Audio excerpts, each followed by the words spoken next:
Madam, hello madam. Madam madam, ನಾನು ಸೌಂದರ್ಯ cosmetics ಇಂದ ಬಂದಿದ್ದೀನಿ. ಒಂದ್ಸಲ ಬಂದು ನೋಡಿ ಮೇಡಮ್. ಮೇಡಮ್, ಒಂದು ತಗೊಂಡ್ರೆ ಒಂದು ಫ್ರೀ ಕೊಡ್ತೀನಿ ಮೇಡಮ್. ಇವತ್ತು ಒಂದೇ ದಿವಸ ಆಫರ್ ಇರೋದು. ಪ್ಲೀಸ್ ಬನ್ನಿ ಮೇಡಮ್, ಬನ್ನಿ. ಒಂದು ನಿಮಿಷ ಬಾಗಿಲು ತೆಗೆದ್ಬಿಡಿ ಮೇಡಮ್. ನೀವು ತಗೊಂಡ್ರೆ ನನಗೆ ತುಂಬ ಹೆಲ್ಪ್ ಆಗುತ್ತೆ ಮೇಡಮ್. ಪ್ಲೀಸ್ ಮೇಡಮ್, ಪ್ಲೀಸ್, ಬಡವ್ರಿಗೆ ಸಹಾಯ ಮಾಡ್ದಂಗೆ ಆಗುತ್ತೆ. ಒಂದ್ಸಲ ತಗೊಳ್ಳಿ ಮೇಡಮ್. ಮೇಡಮ್, ನಮ್ದು ಒಳ್ಳೆ ಕಾಸ್ಮೆಟಿಕ್ಸು. ಫೇಸು ತುಂಬ ಚೆನ್ನಾಗಿ ಗ್ಲೋ ಆಗುತ್ತೆ ಮೇಡಮ್. ಬಾಡಿ ಸ್ಪ್ರೇನೂ ಇದೆ, ಘಮ್ ಘಮ ಅಂತಿದೆ. ಒಂದ್ಸಲ ನೋಡಿ ಮೇಡಮ್. ಮೇಡಮ್, ನೀವು 1 ಪೀಸ್ ತಗೊಂಡ್ರೆ ನಂಗೆ ತುಂಬ ಹೆಲ್ಪ್ ಆಗುತ್ತೆ ಮೇಡಮ್. ನನ್ನ ಮಗುನ ಡಾಕ್ಟ್ರ್ ಹತ್ರ ಕರ್ಕೊಂಡು ಹೋಗ್ಬೇಕು. ಪ್ಲೀಸ್ ಬನ್ನಿ ಮೇಡಮ್.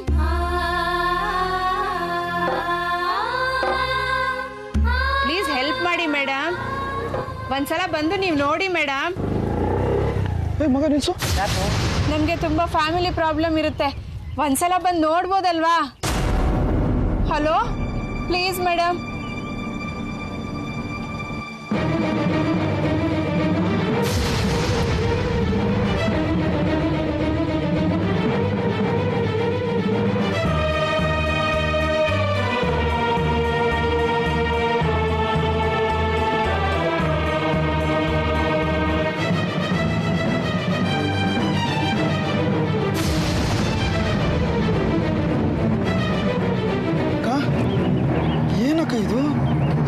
ಮಾಡ್ತಾ ಇದೀಯಾ?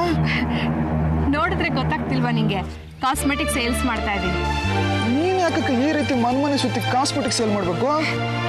ಮನೇಲಿ ಸುಮ್ಮನೆ ಒಬ್ಳಿಗೆ ಬೇಜಾರ್ ಕಣೋ, ಬೋರು, ಅದಕ್ಕೆ. ಸುಳ್ಳು ಹೇಳ್ಬೇಡ ಅಕ್ಕ. ಮನೇಲಿ ಪಾಪು ನೋಡ್ಕೊಳ್ಳೋದು ಬಿಟ್ಟು ಬೋರ್ ಆಗುತ್ತೆ ಅಂತ ಈ ರೀತಿ ರಸ್ತೆನಲ್ಲಿ ನೀನು ಕಾಸ್ಮೆಟಿಕ್ ಸೇಲ್ ಮಾಡ್ತೀಯ ಅಂದ್ರೆ ನಾನು ನಂಬಿಡ್ತೀನಾ? ಅಕ್ಕ ಪ್ಲೀಸ್ ನಿಜ ಹೇಳಕ್ಕ, ಏನಾಯ್ತು ಅಂತ ನಿಜ ಹೇಳಕ್ಕ. ಅಜಯ್, ಜೀವನ ನಡೆಸೋದಕ್ಕೆ ದುಡ್ಡು ಬೇಕಲ್ವಾ? ಅದಕ್ಕೆ ದುಡ್ಡುಗೋಸ್ಕರ ನನ್ನ ಪಾಲಕ್ಕೆ ಬಂದಿರೋ ಈ ಸೇಲ್ಸ್ ಕೆಲಸ ಮಾಡ್ತಾ ಇದ್ದೀನಿ ಕಣೋ. ಅಕ್ಕ, ಭಾವ ಚೆನ್ನಾಗಿ ಸಂಪಾದನೆ ಮಾಡ್ತಿದ್ರಲ್ಲ.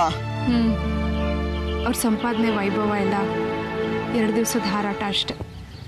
ಈಗ ಅವರೇ ಅವ್ರ ಕೆಲಸದಲ್ಲಿ ಏನೋ ತಕರಾರು ಮಾಡಿಕೊಂಡು ಕೋರ್ಟು ಕಚೇರಿ ಅಂತ ಅಲೀತಾ ಇದ್ದಾರೆ.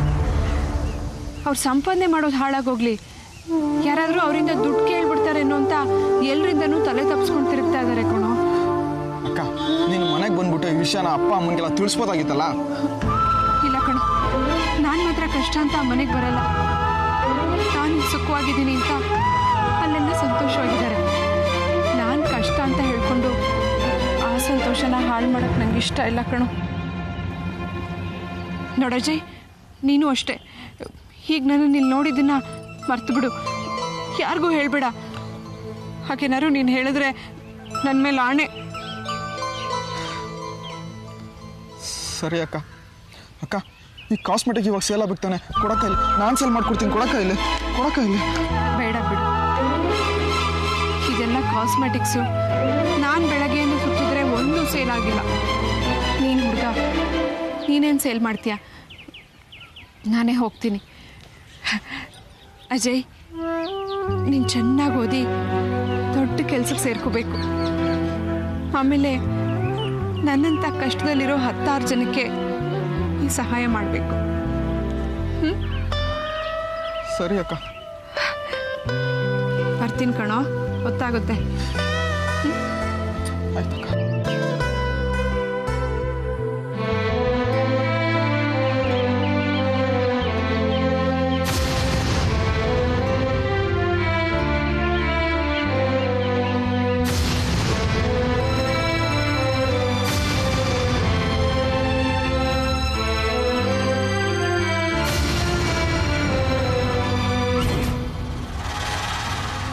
ಅಪ್ಪ, ನಾನು ಆಫೀಸ್ಗೆ ಹೋಗ್ಬಿಟ್ಟು ಬರ್ತೀನಿ. ಸರಿಯಮ್ಮ, ಹೋಗ್ಬಾ. ಅಮ್ಮ, ಅಮ್ಮ ಬೇಗ ಟಿಫಿನ್ ಕ್ಯಾರಿಯರ್ ತಗೊಂಡ್ ಬಾ ಅಮ್ಮ, ಟೈಮ್ ಆಯ್ತು. ನಿನ್ನ ಟಿಫಿನ್ ಕ್ಯಾರಿಯರ್ನ ಅಜಯ್ ಆ ಸ್ಕೂಟ್ರಲ್ಲಿ ಇಟ್ಟಿದ್ದಾನೆ, ತಗೊಂಡು. ಯಾಕಪ್ಪ? ಯಾವಾಗಲೂ ಅಮ್ಮ ತಾನೇ ನನಗೆ ಕೊಡ್ತಾ ಇದ್ದಿದ್ದು. ಅದೇನ ಅಜಯ್ ಕೈ ಕೊಟ್ಟು ಕಳಿಸಿದ್ದಾರೆ? ಅಲ್ಲಮ್ಮ, ಏನೀಗ ಅದೊಂದು ದೊಡ್ಡ ವಿಷಯನಾ? ಅಜಯ್ ಇಟ್ಟಿದ್ದಾನೆ, ತಗೊಂಡು ಹೋದ್ರೆ ಆಯ್ತಪ್ಪ. ಅಮ್ಮ ಎಲ್ಲಪ್ಪ? ಒಳಗಡೆ ಮಲಗಿದಾಳಮ್ಮ. ಮಲಗಿದಾರ? ಅಮ್ಮ ಯಾವತ್ತೂ ಇಷ್ಟೊತ್ತಲ್ಲಿ ಮಲ್ಕೊಳ್ಳೋದಿಲ್ವಲ್ಲ? ಎಲ್ರಿಗೂ ಬಂದಾಗೆ ಹೌದು ಬಾ ಹೇಳ್ತೀನಿ. ಹೊಟ್ಟೆ ನೋವಾ? ಅಮ್ಮ ಅಮ್ಮ ಅಮ್ಮ ಯಾಕಮ್ಮ ಹೊಟ್ಟೆ ನೋವಂತೆ? ಹೌದಮ್ಮ, ಸ್ವಲ್ಪ ಹೊಟ್ಟೆ ನೋಗ್ತಾ ಇದೆ ಕಣೆ. ಬಾಮ್ಮ ಡಾಕ್ಟರ್ ಹತ್ರ ತೋರಿಸ್ಕೊಂಡ್ ಬಂದ್ಬಿಡೋಣ. ಬಾಮ್ಮ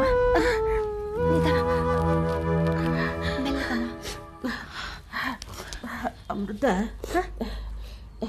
ಡಾಕ್ಟ್ರ್ ಎಲ್ಲ ಬೇಡ ಕಣೆ. ಅವನ ಕೈಲಿ ನಾನು ಒಂದೆರಡು ಮಾತ್ರೆ ತರಿಸ್ಕೋತೀನಿ. ಅಮ್ಮ ನಾವೇ ಯಾವ್ಯಾವುದು ಮಾತ್ರನ ಹಾಗೆಲ್ಲ ತಗೋಬಾರ್ದು. ಒಂದ್ಸಲ ತೋರಿಸ್ಬಿಡೋಣ ಬಾ ಅಮ್ಮ. ಬೇಡಮ್ಮ ಬೇಡ. ನೋಡು, ನಿನಗೆ ಆಫೀಸಿಗೆ ಲೇಟ್ ಆಗುತ್ತೆ, ನೀನು ಹೋಗಮ್ಮ. ಬೇಕಾದ್ರೆ ಅವನ ಜೊತೆ ನಾನು ಅಮ್ಮ ನಿಂಗೆ ಈ ರೀತಿ ಹೊಟ್ಟೆ ನೋವಿದ್ರೆ ನಾ ಹೇಗಮ್ಮ ಆಫೀಸ್ಗೆ ಹೋಗ್ಲಿ? ಅಮೃತ, ನಾನಿಲ್ವ ಮನೇಲಿ, ನಾನಿದ್ದು ನೋಡ್ಕೊತೀನಿ, ನೀನು ಹೋಗಮ್ಮ. ಅಪ್ಪ ನೀವು ಮನೇಲಿ ಇದ್ಬಿಟ್ರೆ ಅಮ್ಮನ ಹೊಟ್ಟೆ ನೋವು ವಾಸಿ ಆಗತ್ತಾ? ಈಗೇನು ನೀವು ಡಾಕ್ಟರ್ ಹತ್ರ ಕರ್ಕೊಂಡು ಹೋಗ್ತೀರಾ, ಇಲ್ಲ ನಾನು ಕರ್ಕೊಂಡು ಹೋಗ್ಲಾ? ಇಲ್ಲಮ್ಮ, ನನಗೆ ಅದಕ್ಕಿಂತ ಬೇರೆ ಕೆಲಸ ಏನಮ್ಮ ಇದೆ? ನಾನಿದ್ದು ನೋಡ್ಕೊತೀನಿ, ನಿಂಗೆ ಹೇಳಿದ್ನಲ್ಲ, ನಾನು ನೋಡ್ಕೊತೀನಿ, ಹೋಗು. ನೋಡು ಅಮೃತ, ನೀನು ನಿಜ ಹೇಳಬೇಕು ಅಂದರೆ ಅವಳು ಹಾಗಾಗಿರೋದು ಹೊಟ್ಟೆ ನೋವಿಂದಲ್ಲ. ಅವಳ ಮನಸ್ಸಲ್ಲಿರೋ ಕೊರಗು, ಹೊಟ್ಟೆಯಲ್ಲಿ ಸಂಕಟ, ಅದಕ್ಕೆ ಕಾರಣ ಏನು ಅಂತ ನಮ್ಮೆಲ್ರಿಗೂ ಗೊತ್ತಿದೆ ಕಣಮ್ಮ. ಅವ ನನ್ನ ಮಗ ಅಮಿತ್ ಯಾರಿಗೂ ಹೇಳ್ದೆ ಕೇಳಿದ್ರೆ ಮದುವೆ ಮಾಡ್ಕೊಂಡು ಹೋಗ್ಬಿಟ್ಟ. ಅವನ ಮೇಲೆ ಇವಳು ಬೆಟ್ಟದಷ್ಟು ಆಸೆ ಇಟ್ಕೊಂಡಿದ್ದಮ್ಮ. ಹೌದಮ್ಮ, ಅದರ ಒಂದೇ ಸಲ ಮಂಜಿನಾಗೆಲ್ಲ ಕರಗಿಸ್ಬಿಟ್ಟ. ಆಗೋ ಆ ಕೊರಗಳಲ್ಲಿ ಸೇರಿಕೊಂಡಿದೆ. ನೋಡಮ್ಮ, ಅವಳಿಗೆ ಬೇಕಾದ್ರೂ ಡಾಕ್ಟರ್ ಔಷಧಿ ಅಲ್ಲಮ್ಮ, ಮನಸ್ಸಿಗೆ ನೆಮ್ಮದಿ ಸಮಾಧಾನ ಅದ ಕೊಡ್ತೀನಿ, ನೀನು ಹೋಗಮ್ಮ. ಅಷ್ಟು ಹೇಳ್ತೀನಿ, ಹೋಗಮ್ಮ. ಅಳ್ಬೇಡಮ್ಮ. ನೀನು ಹೀಗೆ ಯಾವಾಗಲೂ ಯೋಚನೆ ಮಾಡಿಕೊಂಡು ಅಳ್ತಾ ಇದ್ರೆ ಕೇಳುತ್ತಮ್ಮ. ಅಳ್ಬೇಡಮ್ಮ. ಅಮಿತನ ಬಗ್ಗೆ ಮಾತಾಡಮ್ಮ. ಅಮ್ಮ ನೀನು ಹೀಗಾತು ಯೋಚನೆ ಮಾಡ್ತಾ ಇದ್ರೆ ಅಮಿತ್ ವಾಪಸ್ ಬರ್ತಾನ? ಹೇಳಮ್ಮ, ಬರ್ತಾನ ವಾಪಸ್ಸು? ಅಮೃತ, ಯಾರೆಷ್ಟು ಹೇಳಿದ್ರು ಅಷ್ಟೇ ಕಣಮ್ಮ. ಅದು ಹೆತ್ತು ಕರು ಏನು ಮಾಡೋಕ್ಕಾಗಲ್ಲ. ನಡಿಯಮ್ಮ, ನಡಿ. ನೀನು ಈಗ ಅಳ್ತಾ ಇದ್ರೆ ನನಗೆ ಆಫೀಸ್ಗೆ ಹೋಗೋದೇ ಇಲ್ಲ, ನಾನು ಮನೇಲಿ ಬಿಡ್ತೀನಿ. ನಾಳಲ್ಲ ಹೋಗ್ಬಿಟ್ಟಮ್ಮ, ಬೇಡಮ್ಮ, ಬೇಡ, ಎಲ್ಲ ವಾಸಿ ಆಗುತ್ತೆ.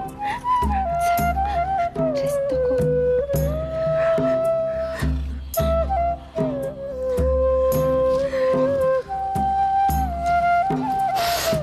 ಅಪ್ಪ, ಅಮ್ಮಂಗೇನಾದ್ರೂ ಹೊಟ್ಟೆ ನೋವು ಜಾಸ್ತಿ ಆದ್ರೆ ನಾನು ಫೋನ್ ಮಾಡಿಪ್ಪ, ನಾನು ಬಂದ್ಬಿಡ್ತೀನಿ. ಮಾಡ್ತೀನಿ, ಖಂಡಿತ ಮಾಡ್ತೀನಿ. ಧೈರ್ಯವಾಗಿ ಹೋಗು, ನಾನಿದ್ದೀನಿ ಹೋಗು.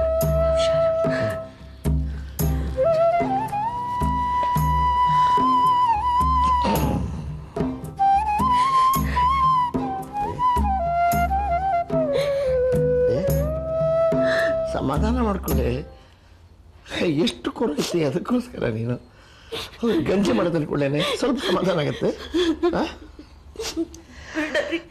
ಬೇಡ ನನಗೆ. ಬಿಸಿ ಬಿಸಿಯಾಗಿ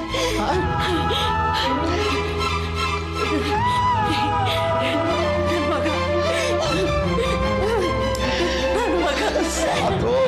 ನಾನು ಬಿಟ್ಟು ಹೊರಟೋದ್ರಿ, ನನ್ನ ಮಗ ನಾನು ಬಿಟ್ಟು ಹೊರಟೋದ್ರಿ.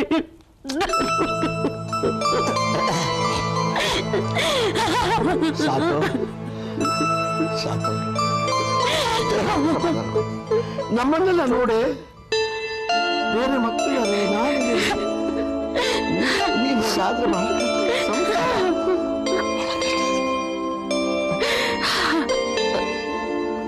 ಸಮಾಧಾನ ಮಾಡ್ಕೊ. ಸಮಾಧಾನ ಮಾಡ್ಕಮ್ಮ ಪ್ಲೀಸ್, ಸಮಾಧಾನ ಮಾಡ್ಕೊ. ಒಂದು ಹೇಳಿ ಅಷ್ಟೇ.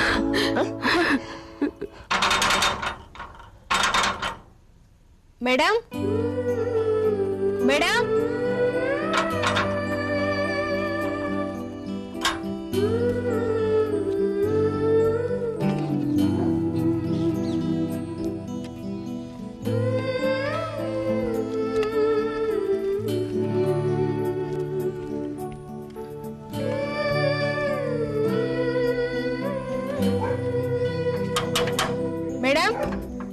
ಸರ್ ಮೇಡಮ್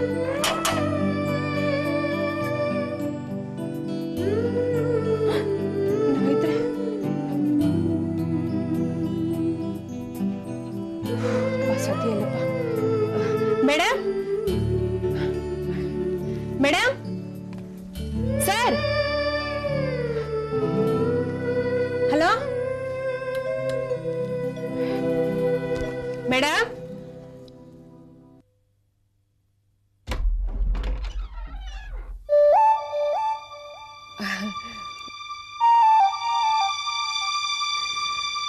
ನೀವು ಆಶಾ ಅವರಲ್ವಾ?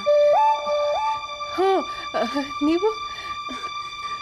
ನಾನು ನಿಮ್ಮ ಅಮೃತನ ಫ್ರೆಂಡ್. ಓ ನೀವು ನಮ್ಮ ಅಮೃತನ ಜೊತೆ ಒಂದ್ಸಲ ನಮ್ಮ ಮನೆಗೆ ಬಂದಿದ್ರಲ್ಲ?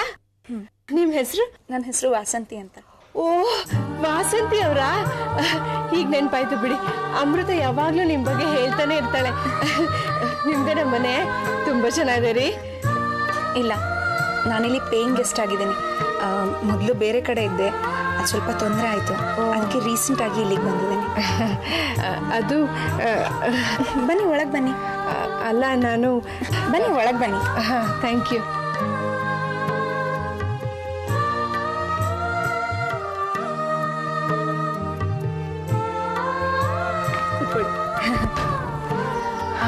ಟೀ ಕಾಫಿ ಏನಾದರೂ ತರ್ತೀನಿ? ಬೇಡ, ಏನು ಬೇಡ.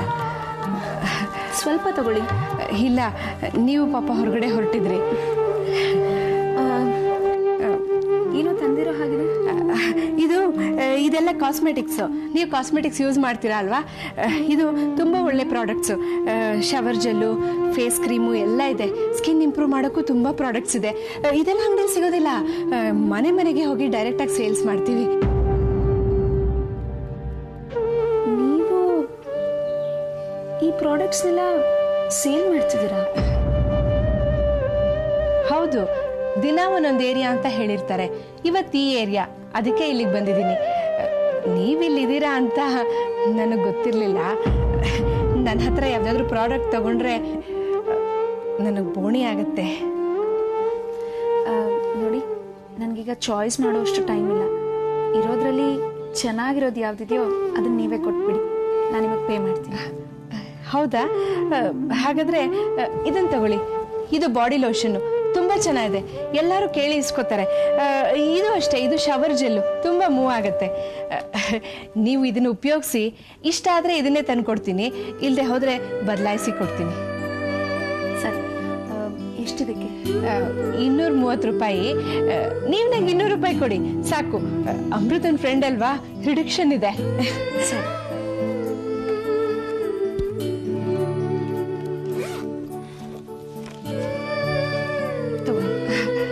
ಥ್ಯಾಂಕ್ಸ್.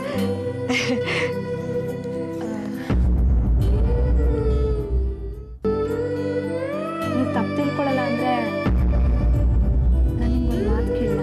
ಅದಕ್ಕೇನಂತೆ ಕೇಳಿ. ನೀವು ಯಾಕೆ ಈ ಕೆಲಸ ಮಾಡ್ತಿದ್ದೀರಾ?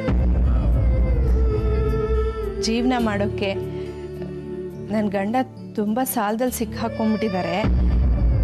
2 ಹೊತ್ತು ಊಟ ಮಾಡಿ, ಮನೆ ಬಾಡಿಗೆ ಕಟ್ಟಿ ಸಂಸಾರ ನಡೆಸ್ಬೇಕಲ್ಲ. ಮಗುನೂ ಇನ್ನೂ ಚಿಕ್ಕದು. ಅದಕ್ಕೆ ಈ ಕೆಲಸ ಮಾಡ್ತಾ ಇದ್ದೀನಿ. ನಾನು ಅಮೃತನ ಹಾಗೆ ಓದೋಳಲ್ಲ, ಕಂಪ್ಯೂಟ್ರ್ ಕೆಲಸ ಬರಲ್ಲ. ಆಫೀಸಲ್ಲಿ ಯಾರು ನನಗೆ ಕೆಲಸ ಕೊಡೋಲ್ಲ. ಅದಕ್ಕೆ ನಾನು ಈ ಸೇಲ್ಸ್ ಕೆಲಸ ಮಾಡ್ತಾಯಿದ್ದೀನಿ. ನೋಡಿ, ನಿಮ್ಮಿಂದ ನನಗೊಂದು ಸಹಾಯ ಆಗಬೇಕಾಗಿತ್ತು. ಹೇಳಿ. ಅದು ನಾನು ನಿಮ್ಮ ಮನೆಗೆ ಬಂದಿದ್ದು, ಇದನ್ನೆಲ್ಲ ನಿಮಗೆ ಕೊಟ್ಟಿದ್ದು, ನಾನು ಸೇಲ್ಸ್ ಕೆಲಸ ಮಾಡ್ತಾ ಇರೋ ವಿಷಯನ ನೀವು ಅಮೃತಂಗೆ ದಯವಿಟ್ಟು ಹೇಳಬೇಡಿ. ಯಾಕೆ? ಸುಮ್ಮನೆ ನೀವು ಅವಳಿಗೆ ಯಾವ ವಿಷಯನೂ ಹೇಳಬೇಡಿ. ಇದನ್ನೆಲ್ಲ ನೀವು ಕೊಂಡ್ಕೊಂಡಿದ್ದಕ್ಕೆ ತುಂಬ ಥ್ಯಾಂಕ್ಸ್. ನನಗೆ ತುಂಬ ಹೆಲ್ಪ್ ಆಯಿತು. ನಾನಿನ್ನು ಬರ್ತೀನಿ. ಹಾಂ,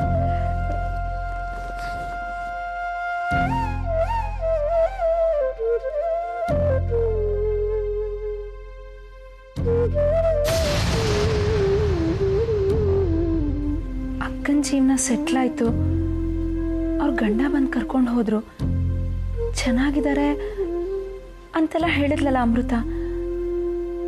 ಇವ್ರು ನೋಡಿದ್ರೆ ಹೀಗೆ ಮನೆಗೆ ಛೇ ಪಾಪ.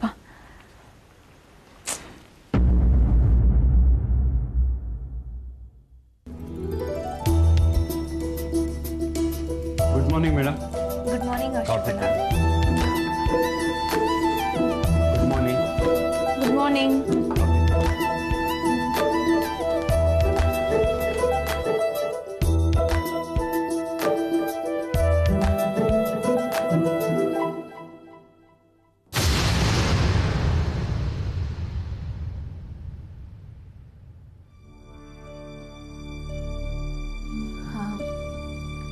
ಅಮೃತ,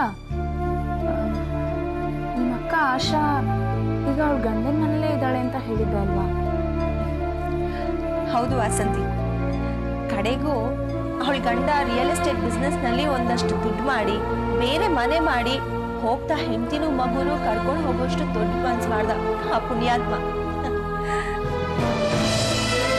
ಹಾಗಾದ್ರೆ ನಿಮ್ಮ ಅಕ್ಕ ಆಶಾ ಈಗ ಸುಖವಾಗಿ ಸಂತೋಷವಾಗಿ ಸಂಸಾರ ಮಾಡ್ಕೊಂಡಿದ್ದಾರೆ ಅಂತ ಹೇಳ್ತಿದ್ಯಾ? ನಡ್ಕೊಂಡು ಹೋಗ್ತಾ ಇದ್ದಿದ್ ನಮ್ಮ ಬಾವ ಇವತ್ತು ಬೈಕ್ ತಗೊಂಡು ಹೆಂಡತಿನೂ ಕೂರಿಸ್ಕೊಂಡು ಜುಮ್ ಅಂತ ಹೋಗ್ತಾರೆ ಕಣೆ. ಪಾಪ ಕಣೆ ನಮ್ಮ ಅಕ್ಕ, ಅವಳ ಗಂಡನ ಬೇಜವಾಬ್ದಾರಿ ದುರಾದೃಷ್ಟಕ್ಕೆ ತುಂಬಾನೇ ಕಷ್ಟಪಟ್ಟಿದ್ದಾಳೆ. ಸದ್ಯ ಈಗ್ಲಾದ್ರೂ ದೇವ್ರು ಕಂಡ್ಬಿಟ್ನಲ್ಲ.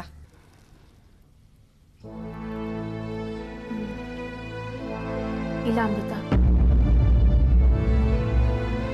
ಆಶನ್ ಪಾಲಿಗೆ ದೇವಿನ ಕಣ್ಮುಚ್ಕೊಂಡೇ ಇದ್ದಾನೆ. ಅವಳು ನಿಮ್ಮನೇಲಿ ಇದ್ದಿದ್ರೇನೆ ಚೆನ್ನಾಗಿರ್ತಿತ್ತು. ವಸಂತಿ, ಏನೇ ಹೇಳ್ತಿದ್ಯಾ ನೀನು?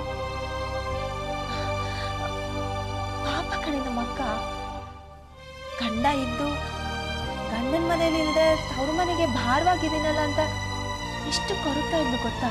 ಆದ್ರೆ ಈಗ ಗಂಡನ ಜೊತೆ ಯಾಕಾದ್ರೂ ಹೋದ್ನೋ ಅಂತ ಇನ್ನೂ ಹೆಚ್ಚಿಗೆ ಕೊರಗ್ತಿದ್ದಾಳ ಕಣೆ. ಅಲ್ವೇ, ಇದ್ದಕ್ಕಿದ್ದ ಹಾಗೆ ನಮ್ಮ ಅಕ್ಕನ ವಿಷಯ ತೆಗೆದು ಯಾಕೆ ಏನೇನೋ ಹೇಳ್ತಿದ್ಯಾ?